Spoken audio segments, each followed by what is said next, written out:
Welcome, everyone. Welcome. My name is Peter Wanders. I'm the president and CEO of Anderson Ranch. On behalf of our board chair, Reggie Smith, you can't clap for that. Clap for Reggie. Our board of trustees, our staff, we're so excited to have everyone here. We've got a cafe full of people finishing up their lunch or watching from their studios. We're super excited about all the students on campus, so welcome to them virtually. And then we have about 100 people online watching our lecture stream from around the country, so super excited about the success of all those things. I want to quickly thank the underwriters who helped make this series possible. Mel and Adam Lewis underwrote this year in honor of the late Toby Devin Lewis. We all miss her. I know many of you in the room are friends with Toby, and we're excited to have you here and to honor her this year.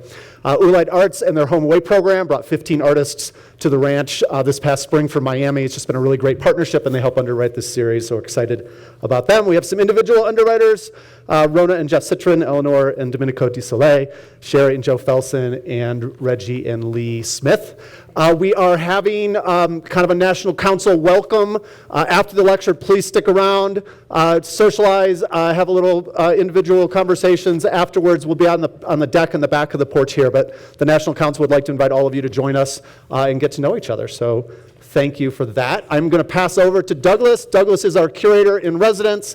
Super excited to have him on the team. He's been helping us build the programming this year, and we're already starting to work on next year. So Douglas, I'm going to pass over to you to introduce Jeff. Thank you.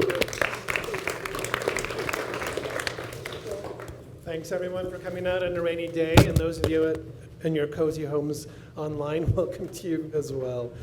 I'm really thrilled to introduce Jeff Wall and to invite him to Anderson Ranch today. It wouldn't be too hyperbolic to say that in many ways, Jeff Wall's work has helped change everything in regards to the use of photography within contemporary art. I like myself to think of Jeff as an artist who uses photography rather than as a photographer as such. And Jeff himself has once said that, I begin by not photographing, and I'm very curious to hear him talk about his work today in the context of that quote. Over the course of his career, his work has operated within the field of photography while synthesizing the essentials of this medium with elements of other art forms, including painting, cinema, and literature, bringing them together in a complex mode that he calls cinematography. His pictures range from classical reportage to elaborate constructions and montages, usually produced at the larger scale traditionally identified with painting. In many ways, he is as much a director as a photographer, and his work has challenged the conventions of photography and contemporary art in general by acknowledging and engaging in the constructed nature of all captured images. Jeff was born in Vancouver, Canada, where he still lives and works. He became involved with photography in the 1960s during the heyday of conceptual art, of artists using ideas in their art as much as materials. And by the mid-1970s, he had extended conceptual art's spirit of experimentation into his new version of pictorial photography. His pictures were made originally as backlit color transparencies, which took their inspiration from advertisements at bus stops and whatnot with these large transparencies with light projecting behind them. They were projections in a way. These works had a startling effect when exhibited in galleries and museums, playing a part in the establishment of color as an important aspect of the aesthetics of photography, as well as bringing in issues of modes of photography from advertising to classical documentary and so on. Some of Wall's early pictures evoke the history of image making by overtly referring to other artworks by artists, for example, Eugene Delacroix or Edouard Manet. Wall has called the mode of these works so-called, quote, blatant artifice, pictures that foreground the theatricality of both their subject and the production of the work. And a second key direction in Wall's work over the years is what he calls near documentary. These are pictures that resemble documentary photographs in style and manner, but are made in collaboration with the people who appear in them. By depicting incidents that he witnesses but does not attempt to photograph at that moment, reconstructing them, he opens up formal dramatic possibilities for pictures that, as he has said before, contemplate the effects and meanings of documentary photographs. Jeff Wall has exhibited widely all over the world, including the Renaissance Society in Chicago, the MMK Frankfurt, and the Louisiana Museum, in Copenhagen, the Reina Sofia in Madrid, the Museum of Contemporary Art Chicago, MoCA Los Angeles, MoMA New York, SF MoMA, the Art Institute of Chicago, blah, blah, blah. Amazing track record. He has been in Documenta 11, many biennales around the world. His work has been collected by all these major institutions and more that I can't mention here.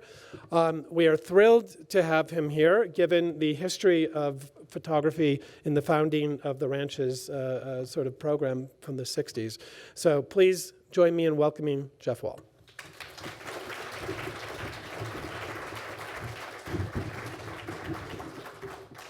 Thank you, Douglas. One second. Can I get the image? First image, please. Where is it? I need it. That's the second image. There we go. All right. I'm going to just say a couple of words about what we generally call the picture. The more elaborate term for it is a French term, the tableau. But we don't need to use fancy French words here. We can use the term picture, even though tableau is a term that the French had invented over the decades that deals a little bit more richly with what I'm trying to talk about. The reason I want to mention it is because I think this notion, or this form, is the point of entry for my work. It's the point of entry for me, and I assume for others as well. What one means by a tableau, I think, is sort of exemplified by this photograph by Thomas Struth, who spent a lot of time looking at such things in his museum photographs over the years. I think of it as an acutely realized act of composition or construction, in which this phenomenon we call the picture makes its own nature evident in the process of showing us something else, whether it's a scene painted by Velázquez or anything else. That the picturedness of the picture becomes as evident as what the picture is apparently showing. That basis traditionally was always in mimesis, that is, making pictures that resemble what we see when we're not looking at pictures. Therefore, the picture has always been a kind of contemplation of what it is to have eyes. It is a contemplative relationship to eyesight. And when that is fused, as you can see in an example like this beautiful Velázquez, with what the Italians have called invenzione, the free, formal making of things according to the inspiration of the artist, a kind of formal freedom, which is also a personal freedom, and I think the tableau represents a kind of personal freedom. Then we get this thing called the picture, which we have come to accept as being an entity of consequence, artistic consequence, and broader consequence, almost an ethical consequence. What we call a picture, in this sense, is something consequential. It's not an image as such. It's not the same as an image as such. Of course, not all tableaus are old. Modern paintings like this Pollock, which is, of course, old, are also tableau. They have that same consequential nature that Velázquez has. And I will show you only one or two examples because, of course, there are millions of tableau in the world. But I show you a couple just to give you the sense that it is not something ancient. The form continues through all works that are made today.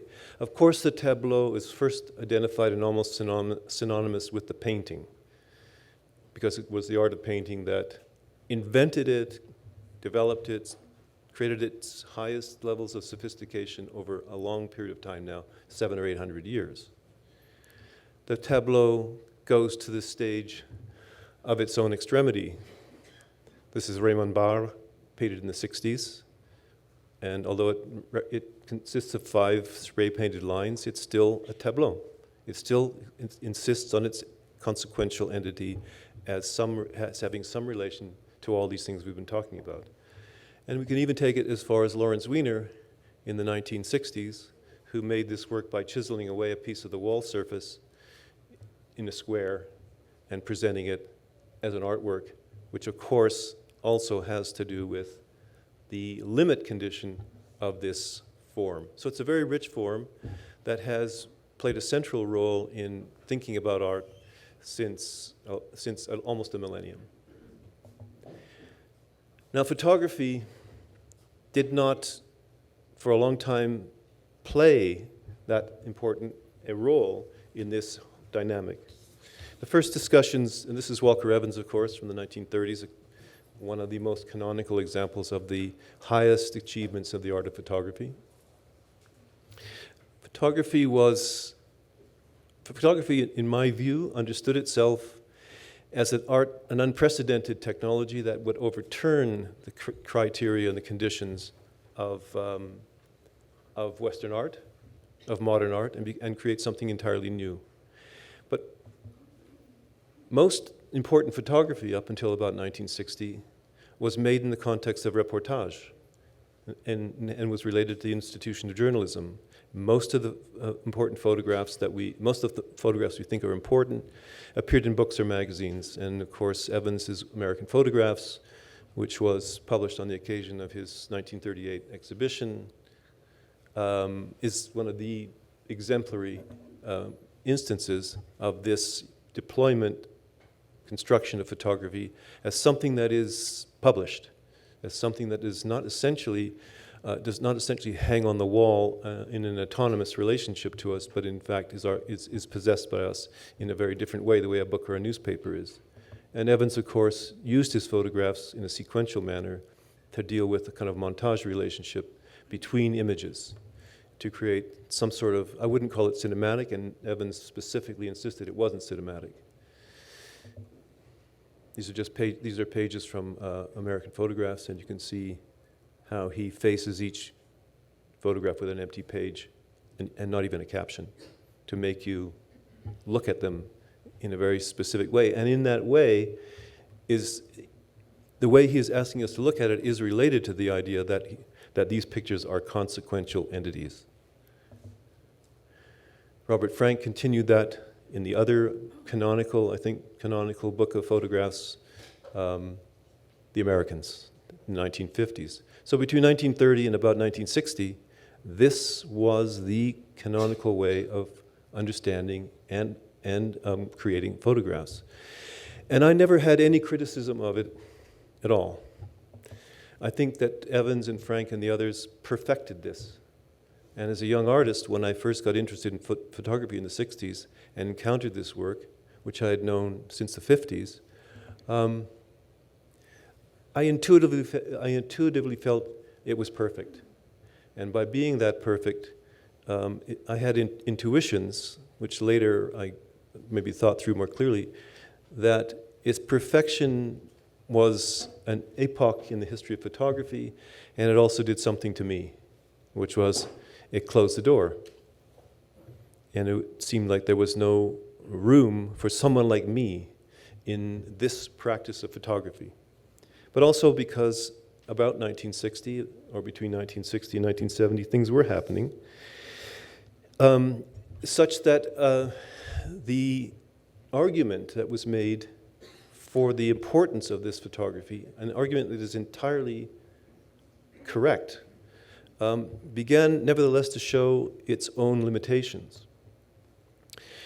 One of the reasons for that, I suppose, was the growth of the media in that period, where we began to see photographs in different frameworks more frequently than we would have seen in the 1930s or 40s. In any case, to get the gist of it, it seemed that this mode of photography, by denying or attempting to revolutionize the old tradition of the tableau, had excluded itself from the possibilities that form presented. And that seemed to me around this time, it is about in the later 60s, as a new limitation that had opened up in the whole problem of what photographic art could be. In other words, the new ideas of the 1920s about the revolutionary nature of photography, its non-bourgeois quality, as people would say, its focus on the masses and reproduction, Those new ideas weren't new in 1970. They had aged, and things about them began to seem limited. Perfect as they were, correct as they were, they seemed limited. And it seemed to me, the question I asked myself was, why should photography not be a tableau? Why should photography not be a tableau? And my answer was, why not? There was no reason. It seemed to me that at that point, the interesting thing about photography was not its difference or uniqueness in relation to the other pictorial arts, but its relationships, its kinships, shall we call it. Almost like a family relationship seemed to open up to me. So I began to make photographs that were larger, were in color, often, and were displayed, as Douglas said, in light boxes for a long time, in the explicit attempt to take part in and explore what that tradition has meant, but not only what it has meant, but what it still could do in terms of what photography can accomplish. Now, in the 1970s, I was not the only one thinking this way. There were a lot of young artists looking in this direction. We could name 10 or 20 quite well-known names who have contributed to this whole rethinking of what the relationship between photography and the other arts is. My only claim would be is that I think I have paid attention to this entity that we call the tableau or the picture more intensely than some others, at least. That's been my essential focus, because the tableau form resolved other problems in the aesthetics of photography between reportage and, as Douglas said, artifice. In the Evans-Frank tradition, artifice was completely rejected for the immediacy of the relationship of the camera and the photographer to the event that he would or she would have discovered in the course of some activity of theirs. That ruled out a lot of things that interested me, essentially rules and acts of composition. So my pictures became, I see my pictures, I saw them then as acts of composition. And I think all the arts are essentially acts of composition, whether it's music, poetry, or anything else. We compose, bring together something into some sort of unity. And that act of composition seemed to have been attenuated under the technical restrictions of reportage-based journalistic photography. So I'm only going to, I'll reiterate this one last time. Moving in this direction never implied a criticism of the accomplishments, aims, goals, values, or ethics of what we call conventional reportage-based photography. That was never the issue. It was never a dissatisfaction with that. It was simply a dissatisfaction with that being the total horizon of what photographic work could be. So Douglas mentioned that I have bifurcated, in a way, my work into two sort of main streams. One that does display blatant artifice, as I have used it, and I've used that term, and the other that is going in a different direction. So as quickly as I can, I thought I would run through them, these two directions, separating them as, in a way, artificially, and just make a few comments about various pictures in terms of the decisions made in the process of making them. I can't really, I don't think I have time to go further than that. So, of course, and here are a couple of other views of why I think that the photographs can function this way. I mean, a good picture always livens up a room, don't you think? And so there's a reason, a very simple reason for why these things can be effective. This is an exhibition from a few years ago, another view of it. I began to make prints and not light boxes around the middle of the 90s, and I'll show you some of those. I think this is a pretty lovely one and kind of makes my point. Also in private spaces. This is a home office and a home.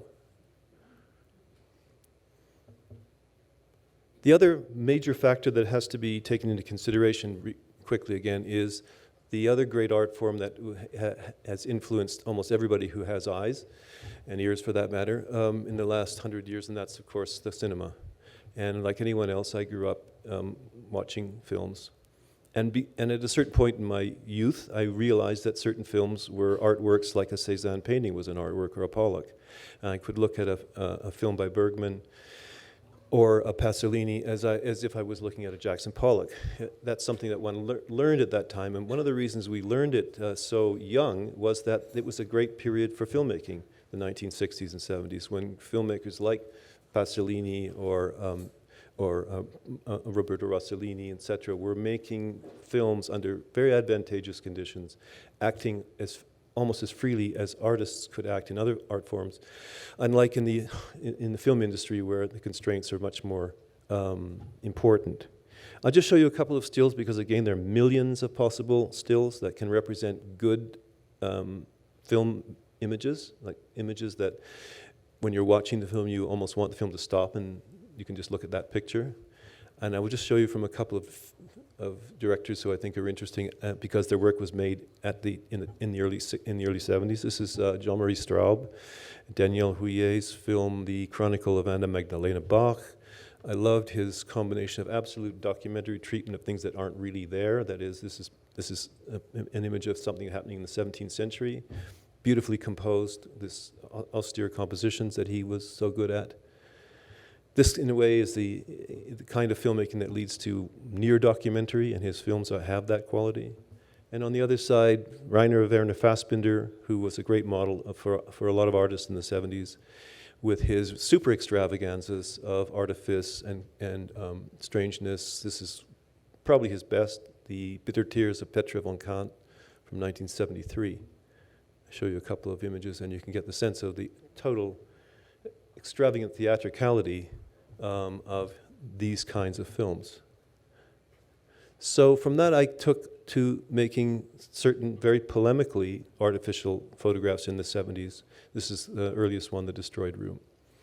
And again, to be brief, it seemed at this point it would be interesting to be as polemical about the idea of breaking with the reportage mode as possible. And for a number of reasons, this image came to me in some indirect fashion, partly through paintings I had seen. And I wanted to make something that would be utterly, clear it's a total construction.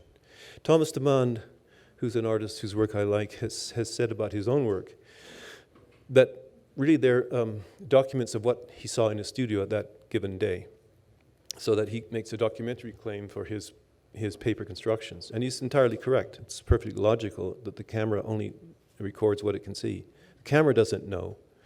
And in that sense, The Destroyed Room is very much like that. It's a document of something that was constructed in my studio for the sole purpose of being a construction and being an entity of consequence. That's the only reason it was made. And the thematic material follows in the train of that aspect of making. Here it is as a light box, how it really looks. This is done a couple of years later. It's called A Ventriloquist at a Birthday Party in October 1947, and it opened the door to the other sort of cinematic idea of time travel. That just as Straub could make a film about the 17th century, I could make a photograph set in 1947, and by putting the date on the frame of the photograph, you can understand it as well as you can understand a historical film. So this is something happening at a birthday party in the 40s, in the era before television really came in, when live entertainment was still much more popular in everyday life than it is now. Again, it was completely constructed for being photographed, including, as is obvious, inducing performances from people who are not generally performers, and I'll say more about that as we go along. So detail. I designed and constructed the doll because I could not find a ventriloquist dummy that suited my purposes. So I took the liberty of making my own, and that again is part of what I call cinematography, which is the freedom to make things. Also the freedom to begin anywhere. From a memory, from something I read, from something someone told me, from other pictures I'd seen, from direct experience. Freedom, artistic freedom, seemed to me intensely important. And the strictures of the reportage notion, as I mentioned, seem to be an impingement on my freedom. Because maybe I don't have the kind of mind that wants to report on the world that badly, and I want other things. I want other things. I wanted other things. And so I tried to find ways of getting those, at least for myself, and of course for the viewer. This is from the 80s, The Thinker, which was made in as a reconsideration of Albrecht Dürer's amazing monument proposal for the betrayal of the peasants in the peasant wars in Germany by Luther and others. He proposed this monument of elements made from farm labor with a peasant, what he called the mourning peasant with a big sword in his back, having been betrayed by the princes and by the church. This is what the Surrealists later would have called a counter-monument, a monument to the losers, not to the winners. So I made my own version because I was interested at that time in counter-monuments, and also being a dissident person, wanted to express my own sometimes negative or at least dissenting attitudes toward various things. And this kind of allegory, if you like, allowed me to do that. Here I hired a man from a street corner who went to the street corner where all the people looking for daily work go. I hired him, and his job was to sit on this very reduced, you see, I have a column too, but it's only made out of a cinder block, a piece of curbstone, and a tree stump. So it's very reduced from Dürer's almost Baroque. But that reduction was important to bring it in a way down to earth more. Dead Troops Talk was made in the early 90s when digital photography first became possible, and it is one of the first of the photo montages I've made digitally over the years. It's made up of many different photographs, all taken at the same place under the same light with the same camera, and represents a moment, a hallucinatory moment in the Afghan War of the 80s, in which a Russian patrol, Soviet patrol, was ambushed and wiped out a few seconds or a minute earlier than this picture, and in this hallucination, because the picture is called a vision after an ambush of a Red Army patrol, they've somehow come back to life and are reacting to the catastrophe that's befallen them.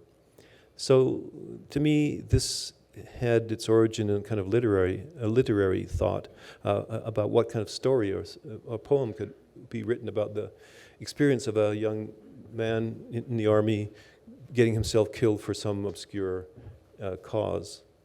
And I should say also that this cinematographic mode engages very directly the literary content of all pictures. All pictures have some relation to literary activity or literary form.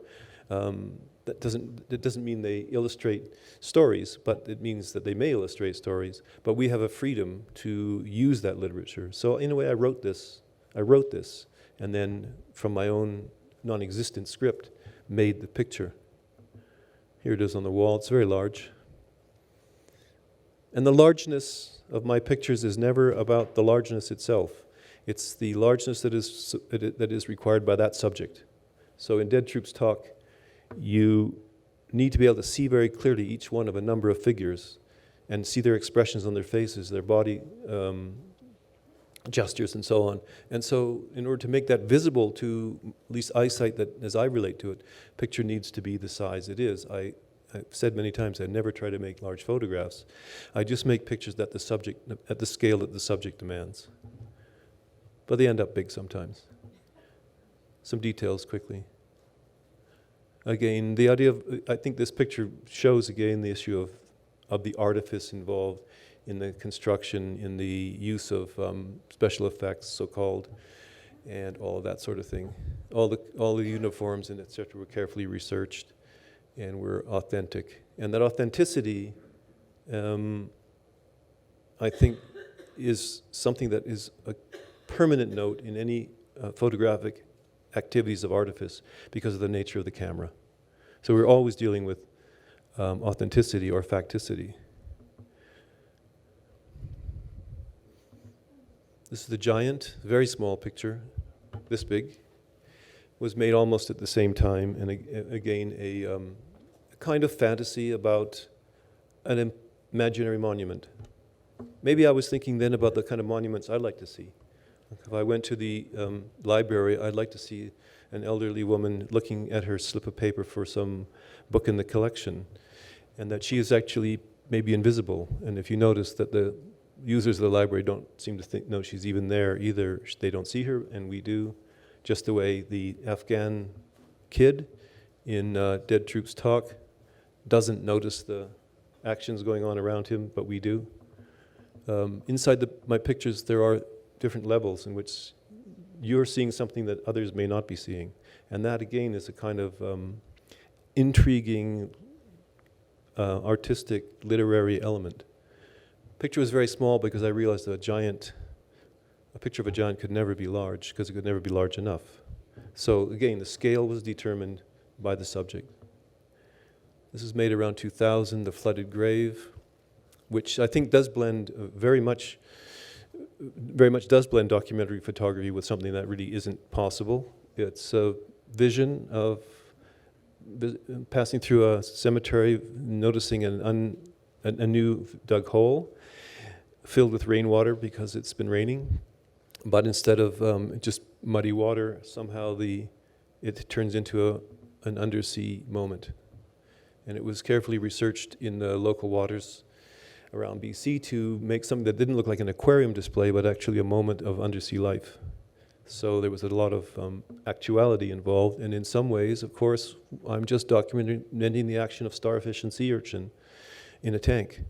But again, this kind of picture, I put under the, of course we put under the category of artifice for obvious reasons, but I want to draw your attention to the fact that almost every negative that was made in the making of it was simply a document of what was in front of the camera in the cemetery, the birds flying, the time of day, and so on. So artifice doesn't mean moving far away from factuality or the action of the camera. It can't, because it's being done as photography. A painter would treat it differently, but this is treated as photographic. Therefore, I don't consider that what I'm doing is any kind of painting. My work has a relation to painting, but it is photography, and I think it is always essentially photography, and I won't do anything unless I feel there's a real photographic root in the project. After Invisible Man by Ralph Ellison was made in about 2000, at the same time, almost at the same time as the previous one. I don't have a picture of it on the wall. In any case, another aspect of this cinematographic element, which was, of course, a relation to literature. Pictures like the Velázquez I showed you at the beginning have always illustrated texts. And many, many photographers in the reportage mode have begun by reading writers and then finding their subject matter, what they go on to look for in the writing, in the reading they'd done. I thought, why can't I illustrate something that impressed me literarily? And of course, this moment at the very beginning of Ellison's novel, when he describes the room in which he's writing it, is a pretty obvious one. So I decided I would simply make it, and I did so with as much accuracy as I could do. Everything in the picture was derived from what was in the text, and from a research on what really would have been in a room in about 52. So that artificial aspect also has to do with my freedom in relation to what I read. Just the way it could be my freedom of what I listen to, or what people tell me, or what I remember, or what I daydream. This is Summer Afternoons. It was made in 13. I'm going to just go up in time to show that this is a thread that's been going on. Summer Afternoons was originated in a memory I had of a place I lived in the early 70s in London. And I had some photographs of the apartment, which was painted bright yellow, just as you see it. And I wanted to do a picture of a naked man on the floor of the apartment. And I used my photographs and my memory, because I could remember the place so clearly, and reconstructed the place in great detail to bring this moment back. So it began from a personal memory, and it may not be autobiographical. It was simply a memory of that place. And I thought that the memory of that place could trigger off an event that could lead to a photographic work. So again, that point of freedom is what I'm talking about. I started out making the picture only with the man, but realized it wasn't really that interesting with only the man, and somehow I had to generate a second picture. And I've made work over the years that is contains more than one image, sometimes 3 or 4, but they've always been generated out of the limitation I discovered in the process of working on a single image. Because, as I said at the beginning, this single image, this picture form, this consequential entity is most evident in the experience of the single image. So I try to stick with it as much as possible, but then I don't make any rules. And if the single image somehow shows a defectiveness or a limitation, I just follow that thread. And that also is that aspect of freedom that I'm interested in. I don't think there are any rules. I won't obey rules. I don't follow my own rules. I make them up as I go along. I change them when I need to, because that's the complexity of the actual thought process or experience process I'm going through. Just show you the images. On the wall of this picture above the woman, you see 3 rectangles, barely visible on the yellow paint. Those are replicas of paintings I made in the 60s myself, when I was still a painter and was painting in that mode of the last paintings anyone could make. And I wanted to bring them back because I never photographed them in real life. I never photographed them in my studio. And so I thought, at least I can, for myself, reinvent these paintings, and that this couple would have had such art on the wall, because they also have, as you notice on the other wall, some very austere-looking prints that actually were made in the 1960s by an artist I knew, and I reproduced them and included them in the picture. So, lastly, in terms of artifice, a thing I made, and this connects to the idea of having been a painter a long time ago. This is called Recovery, and it was made in 1718, or 1819, I forget. It's a very big picture that consists of it's a montage of only 2 photographs. One of an oil painting, a very big oil painting, and one of a young man sitting on the ground. And the subject for me was someone's been afflicted by something. They've collapsed, maybe, like this man. Maybe he fell off his bicycle and banged his head. Maybe he had heat stroke. Who knows? But something happened to him, and he was in need of aid, and you see that people have come toward him to aid him, but he's recovered. Probably because whatever happened was trivial. It wasn't serious, but nevertheless, it was something. And when he wakes up, I envisioned the world as he might see it for a split second, in his blissful gratitude at being okay, as somehow almost perfect, as somehow serene and brilliant and warm and so on. And I thought that this would be a fascinating phantom to create, just the way Dead Troops Talk contains the horrifying phantom of having been killed. In a way, this is almost a counterpart to that picture. And so, again, I had this thread emerged, and as I thought about it, I realized that it could have been done with digital technology, but I realized it was much more interesting if this young man had sort of envisaged a sort of distorted, blended view of some paintings he'd seen somewhere in a book or in a class or something, and it just came back to him in a microsecond, because like all photographs, this one would have been made in less than a 250th of a second. So everything you see represented in my pictures and in any photographer's pictures took place in a 100th of a second or a 200th of a second. This is something we often forget. We're looking at an absolutely instantaneous moment, which may not last very long, and sometimes I like to work with that this monumental image may be the image of a microsecond's experience of a real human. So he's sort of stunned in a way, slightly stunned, looking off into the distance, into the sun almost. And around him, the man has come with some help with some water and so on. Little kids come to look. Now I'll change paths, and now these paths. This will show you a different path, which in fact constitutes a lot more of the numbers of my pictures. So I'll go through them quickly, but I just wanted to show you what Douglas had called the more near documentary or path looks like. This is the storyteller, which I show in relation to recovery for obvious reasons. I've made this sort of picture several times, and it has often to do with a large area with people in it. This was made in the 80s and shows a group of Indigenous Canadians who really were in that area, doing what they were doing, which was, in this case, recounting something amongst themselves. And so I worked with people I found at a Native Education Center and asked them to come and just be there and do what I asked them to do. And this is to do with what I just talked about getting collaboration with people. But in these pictures, the people I'm collaborating with are almost always themselves. In other words, they aren't pretending to be a dead Soviet soldier or something else. They are simply themselves. And I've almost always used people as themselves and have them behave as themselves and try and capture the behavior with some greater or lesser direction from me, often very little. For example, with the storyteller, I just put them where I wanted them and asked them to do what they're going to do and photographed them a lot of times until I found what I wanted. And they, as always, surprised me.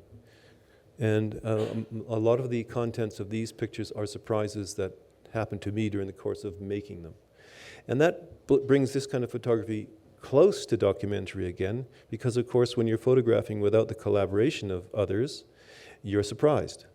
And it's one of the reasons, this is one of the directions in which this goes in order to be called authentically somehow near documentary. So there's always in these pictures a contemplation of the effect, but also the process of making reportage photographs.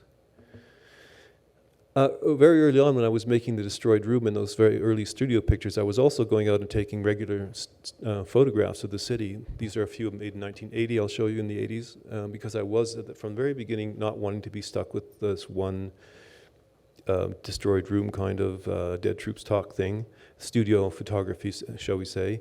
I didn't want to be bound to that any more than I would want to be bound to reportage. So I made these kind of pictures, which are totally straight photographs, and made them into light boxes and so on, and tried to study the nature of the city and and the countryside. And in studying the nature of the city, it helped me look for places where I could find things that could happen, or I could make happen, or could discover happening.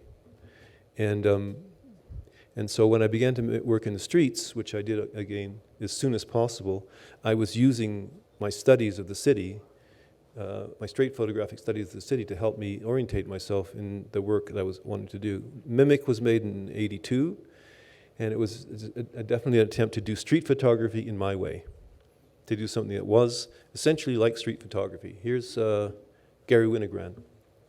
Street photograph of someone with a problem with their eye. And my picture is a photograph of someone with a problem with their eye.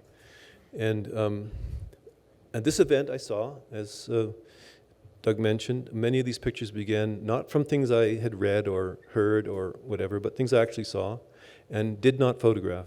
I don't photograph because I don't feel I can compose my picture successfully in that mode. I just don't try, or almost never try, because I don't feel that that's what I can do. Maybe it's not what I'm good at. So I see the thing, and I then engage in an active reconstruction and try and make that reconstruction as authentic as possible, as likely as possible, and to contain what I saw or what I felt about what I saw as realistically as possible. So I guess these are also kind of realist pictures in that tradition too. This is Milk, made in '84. I was interested in sullen street people at that time. Again, I saw this happen, a man doing this, and it just seemed like he was making sculpture or painting or something, and that it was something that could be compelling. So I rebuilt it carefully, laboriously in fact, but it captured what I had actually seen. This is called An Eviction, made in the '80s. A very different view, but again, I think you can see the relation between this picture and the kind of cityscapes I was making.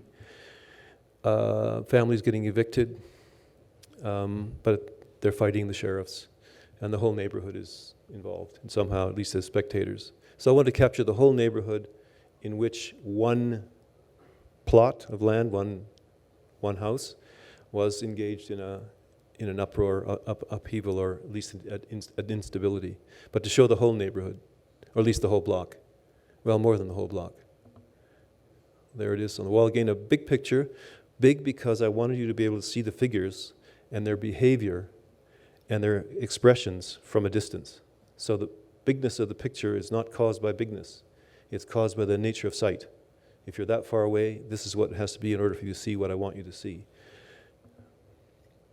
And in the neighborhood, we caused our own uproar by photographing there, and many of the people in the picture were just neighbors watching us photograph, but they ended up being neighbors watching the eviction, which was pretty much the same thing. So you see, they're watching us do what we're doing, but at the same time, without knowing it, they were acting appropriately for the subject that I was creating.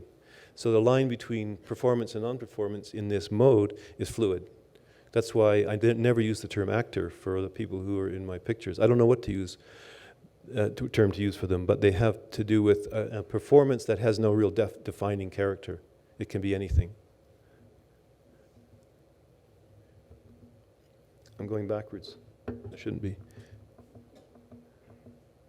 A hunting scene was made just after that, and this is a couple of people I knew who were hunters, who were interested in chasing the varmints and pests around their new suburban development, which is just being chopped out of the wilderness, which we see in all kinds of cities. And I thought that this would be, a beautiful reprise of the scenes of hunters that we've seen for centuries, but had to do with what's happening right now.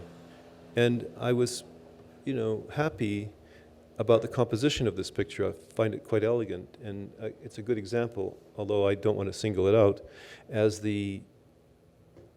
my aim of making, as a picture of being an act of composition, that the curvature of the line, the long shadows, the jagged lines of the houses, and the beautiful cloud pattern all make something, and the cloud pattern having an underside that creates a plane. All of those things coming together in a singular moment that I think, to me, announces itself as a composition as much as it announces that it's about hunting in the suburbs. In 1997, I went to Istanbul. I wanted to do a picture of, and again, this was just something I wanted to do out of the blue. I wanted to do a picture of someone arriving for the first time in a huge city from the countryside, because in the 90s this was beginning to happen with cities like Istanbul, Cairo, and Lagos, and all these mega cities. You're hearing a lot about it, and I don't really follow the news in my work, but sometimes I do. And I felt that masses were arriving, but everyone arrives for themselves. Every individual arrives in their own arrival. And I wanted to isolate one person's arrival in this city. And I picked Istanbul in a way out of the blue. It could have been any of those other cities I mentioned. Anyway, I went there for a month or so, found this really interesting place on the suburbs, on the fringes of Istanbul. And in this place, of course, there were many new arrivals. And I simply, as I did with the thinker, man of the thinker, I went to where they hang out looking for work, and I hired him. And his first job was to reenact his own arrival in Istanbul. And so he did so, but he wasn't acting. I just asked him to walk down the street, and I photographed him at that moment, in which I could feel that you could see that he was arriving. He has his little bag, and so on. So again, he was not a performer. He was a person whose behavior I engaged within the compositional work I was trying to do to create a picture that felt authentic to the actuality of the arrival in Istanbul. And I would make the claim that that image of arrival is as valid a document of that event as any other. But you see, I love the wires and the way they intersect with the minarets of the mosque. And then the amazing rhythmic relationship of the workshops. This is a huge workshop area that is, of course, has a mosque in it. The city just became a picture there, you can see. In a way, it's picturesque. Overpass was made a couple of years later in Vancouver, something I saw directly outside of my studio. Urban wanderers, I guess I'd call them, who were going from one place to the next. And their relationship to that street, that rising curve of the overpass, the sky at that time of year, etc., made what I consider a picture. These were people I had found who were in that state, in that condition, and they worked for me because I pay them. And it's a very simple relationship. And I use them for what they are. I work with them for what they are, and I feel like they're being incorporated into something, as I said, that is of some consequence, I hope. Here it is on someone's wall of someone's house, just to give you a sense of what these things really look like. This is called Fieldwork. It has a long subtitle, which I won't read, but it's an anthropologist working on a site, on a dig, in British Columbia in the summer of 2003, I think it was, accompanied by a member of the native band whose territory they're working on. This is near documentary because they were working here. I simply set up my camera where it is, asked them to carry on with their daily work, and photographed them long enough until I got what I wanted. So, because they knew I was there, I suppose it's not a pure reportage, but it's essentially a documentary photograph, except for the fact that there was a certain amount of minimal collaboration between us, or at least acknowledgement. I was there while he dug from the very beginning, so I had a chance to photograph his digging at each level. So I was there a while, and I had to discover what there was to photograph in that process, and that's why I will sometimes work on pictures for a week or two or three or a month or two, because they reveal their subject only in the process of me working on them.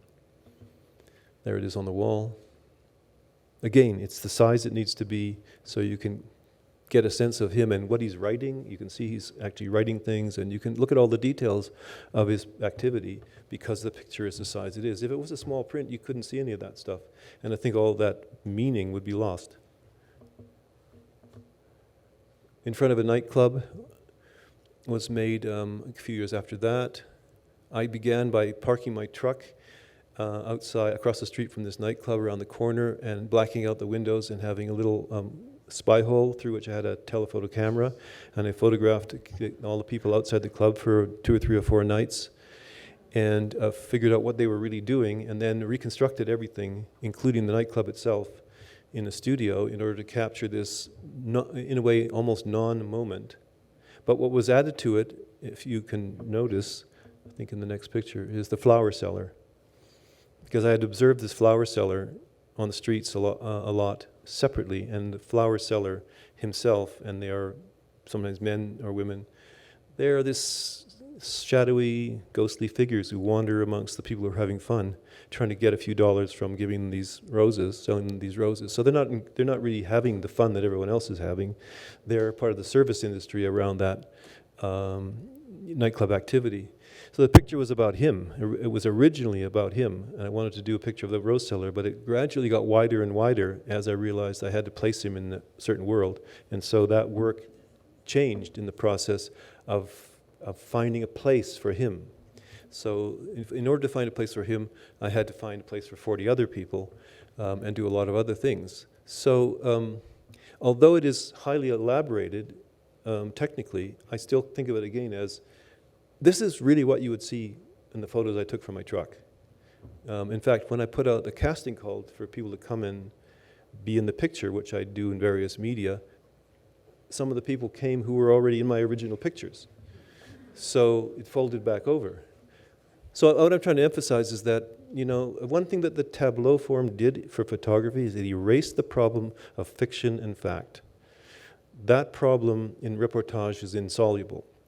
But within this form, it simply goes away because these are simply modes of composition, modes of construction that have their own validity depending on how they're handled.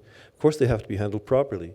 And when they are, then they have a certain artistic validity that has it is no more restricted by the idea of the factuality notions that were prevalent before.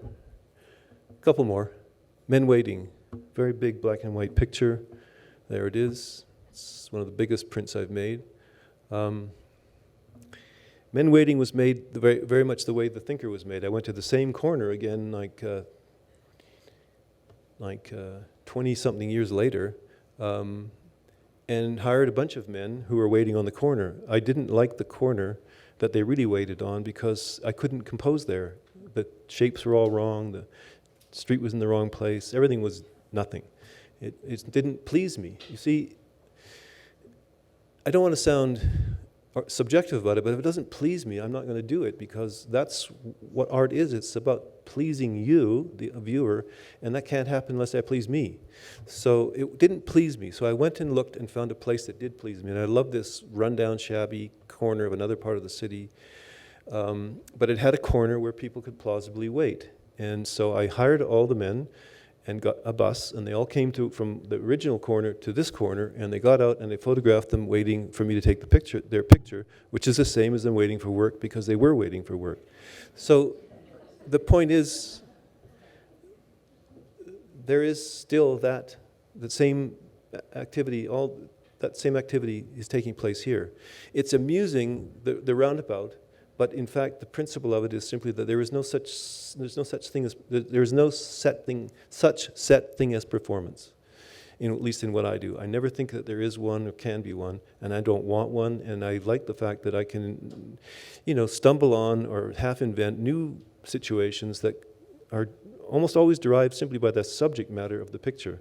So the subject matter was the waiting for work, the animal energy of men who need work, and they are going to trade their energy for money that day. And they're standing there showing you their energy, their ability to work, their health, etc., their state of health. They're showing you that, and I want to capture it. In order to capture it, I had to go through a certain series of operations, photographic operations, and on top of that, I had to be composed. Men Waiting. I thought these men looked fascinating. They're also, I come from the generation in the 70s that wanted to be good, responsible, social democratic citizens and use photography in a good, positive way to show people who aren't usually seen. It sounds trite and sentimental, and it is very trite and sentimental in the most part, but it is also artistically valid. I like the idea of showing people who aren't usually seen. Photography is good at that. And that doesn't necessarily, by the way, suggest any particular empathy with those people, except the empathy that comes from carefully and even lovingly depicting them, which I guess is essentially empathetic. How much time have I got?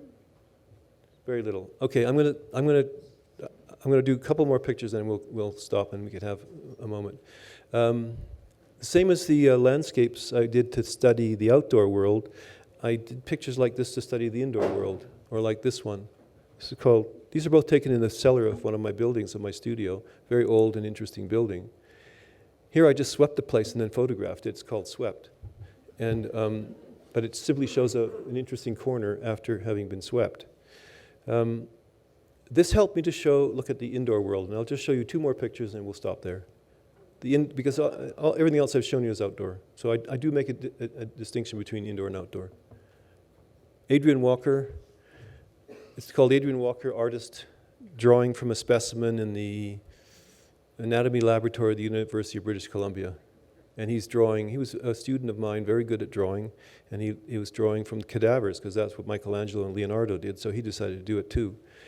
And I went to see him several times, and I realized that's an interesting subject. So I simply photographed Adrian at work. This is essentially a documentary photograph. He wasn't doing anything except letting me photograph him.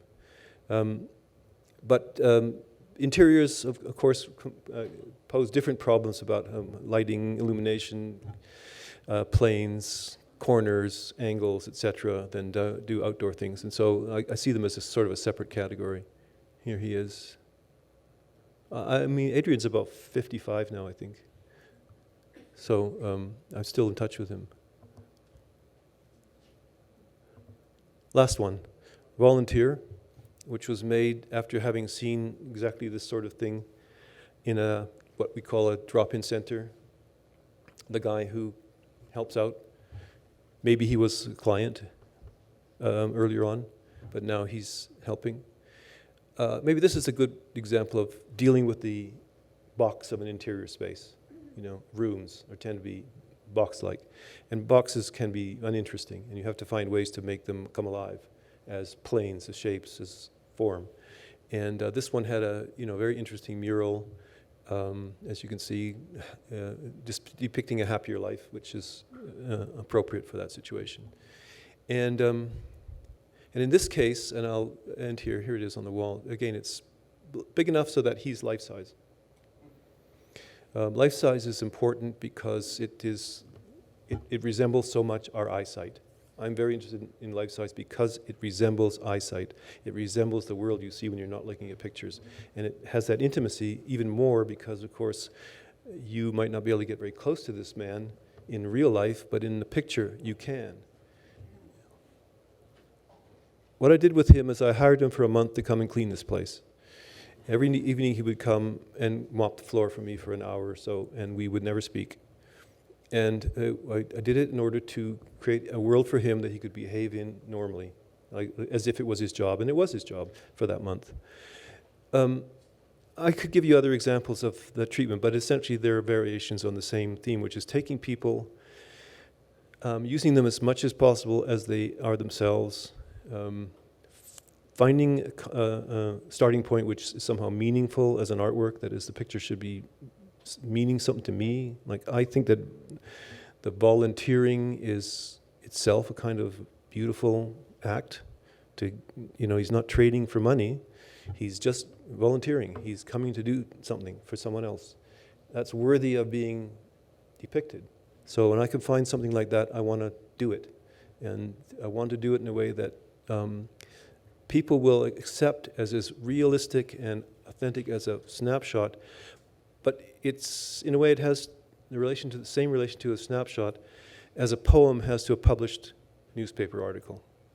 That's, in a way, the gist of that work. Everything else, all the details, which we could look at with additional examples, follows from that.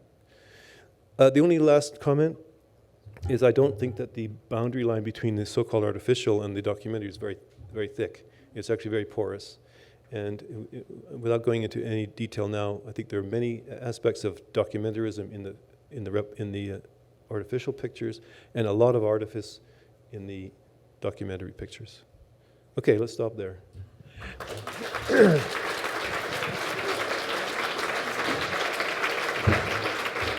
Jeff, thank you very much. You just answered my first question, so I'm going to pass it over to the audience, the idea about artifice and documentary blurring together.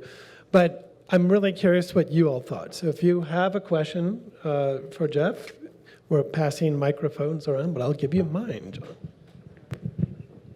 Jeff, you referred to so many interesting things, but other than your very first picture where you talked about art historical reference, looking at these pictures, got some art historical reference automatically popping to mind. The Afghan scene, I saw Bosch and Goya. The reconstruction of your London apartment, I saw Hopper. The guy waking up from the bicycle, I saw Little Gauguin. Are you thinking about art historical references as well? Because you obviously are packed with so many other things you're thinking about. Yes and no, in the sense that ever since I was a little boy, I've always loved art. And I've always looked at pictures. So I've looked at millions of pictures in my life, and I've judged them all. And I've got my own canon of what I really love. It's huge, but it's there. And it's part of the, spontaneous reference material that I work with. And I've learned so much from other artists. You know, one of the reasons why I like this whole picture format is because I've gotten so much from it in my life. Like, I can't imagine how much more miserable I would be if none of these pictures had ever come in front of me. So I've always loved them more than anything else, and therefore I've always wanted to make something like that, without imitating any other artist particularly. So it's there. And once in a while I have made a very explicit point of it, as you maybe know. I've made pictures like the Dürer and the Thinker, specific. And usually if there's something referential, I'll make it very specific, because that's interesting. Whereas vaguely remaking some picture, that's not very interesting. So no, in the sense that I almost never want to imitate any picture unless I really want to imitate it. But at the same time, I don't think I could make any of my pictures without all that material. You know, it's my mind. Jeff, your style is beautiful. Could you tell us what camera or cameras you like to shoot with? I'll use any camera. I've made pictures with a Nokia mobile phone, flip phone. I've made pictures with a 35mm camera, with a Hasselblad, with a 6.7 camera, with a 4.5. A lot of the times I use 4.5 for my larger enlargements because it's the right format for that size, or 8x10. I've used a panorama camera. I'll use any camera. Camera is it's an essential implement. I don't think of the camera as a tool. You know, some people talk about a camera as a tool, like a hammer or something. But a hammer isn't even a tool in that sense. You know, every tool you use becomes very complex when you start using it well. It's not hammering nails is not to do it properly. It's not that easy. You can't just bang on a nail head. So a tool is much more rich than that, and the camera is a very, very complicated tool. And I love cameras because of that. So, but for me, it's always the enlargement. I never start work without having a pretty good idea of what its enlargement should be, because scale is so important in this whole mode. So I will know the relation of the camera, to the enlargement. I also, now that we mentioned cameras, is that what's really wonderful about the camera is the camera doesn't know anything about what is happening in front of it. It doesn't know that there's an event taking place. It doesn't know that there's an absence of an event taking place. It has this amazing, it's not alive. But I think photographers instinctively try to imitate the camera. And if there's an objectivity and I think there is some objectivity in what I do, it's because I try to imitate the camera. I can't succeed, but it's a very rich way of working with that piece of equipment. There's the question here. Thanks. Jeff, I really want to thank you because you have opened my mind to a whole different type of relationship Might as well with see another picture, sorry. Might as well see another picture while waiting, while we're talking. And your idea, I mean, I've got so many comments flashing around my mind, but your whole idea of making things life-size and your whole idea of using two-dimensional pictorial space, but the life-size is almost an invitation for me to replace the human with myself, either psychically or physically, and I find that profound. Thank you. When I say that the tableau form has imposed itself on us over centuries, it has really, or we've imposed it on ourselves, as an entity of substance, an entity of consequence, means that when we see these things, whether they're paintings or photographs, we instinctively now recognize that they are looking at us as much as we're looking at them. In other words, they're creating demands upon us because of their quality. Artistic work of quality creates demands on the viewer and on the culture. So it draws you in and you can almost imagine that the picture, I'll use this one, it's a bit better example because it's closer, but that the picture itself is almost like another being. And you can have a very, very intimate relationship to the not just the people in the picture, but the chair, the table, the closet, the light, anything. And it's enhanced, or at least it's magnified by the scale issue. Because life scale is unique. There's only one of it. If you think of the continuum of scale from the microscopic to the gigantic, life scale is the one point where we coincide with it. Everything else is different. So it's the cardinal point, and it means something. And I like to work with that meaning because it's very intimate. It creates an intimacy that's unique. And probably what you're experiencing is coming from that whole thing, which we owed it to painting, but photography has the capacity to participate in that project. I think we have time for one more question. Does anyone have one? Over here. In the complexity of the works that you produce in your studio, they obviously are very time intensive. Do you single thread a composition, or do you multitask and do multiples in the studio at the same time? Do more than one at a time? Is that what you mean, do more than one picture at a time? Yes. Not usually, because of what you said. It's, well, even photographing the sink in my studio basement wasn't that easy. So if I did that on the day, still worked on it for quite a while. I mean, it might seem ridiculously fussy, but getting an object into a frame, making it, as Malevich said, try and make the painting as beautiful as the empty rectangle you started with. And that's not that easy. So I don't find anything that easy, and so it's laborious. I wanted to follow up just on, for example, the destruction, the amount of time and intensity in putting every object in exactly the right place. You just do that until it's finished and photographed, and then you move on to the next project, correct? Yeah.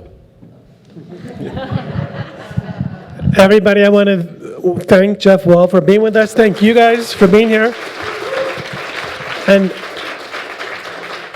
I hope you can join us for a drink to say hello to Jeff afterwards. If you can stay, that would be wonderful. And please join us here next week for the last in the summer series, when we'll have Maisha Mohammadi here from Los Angeles on stage. Thank you so much.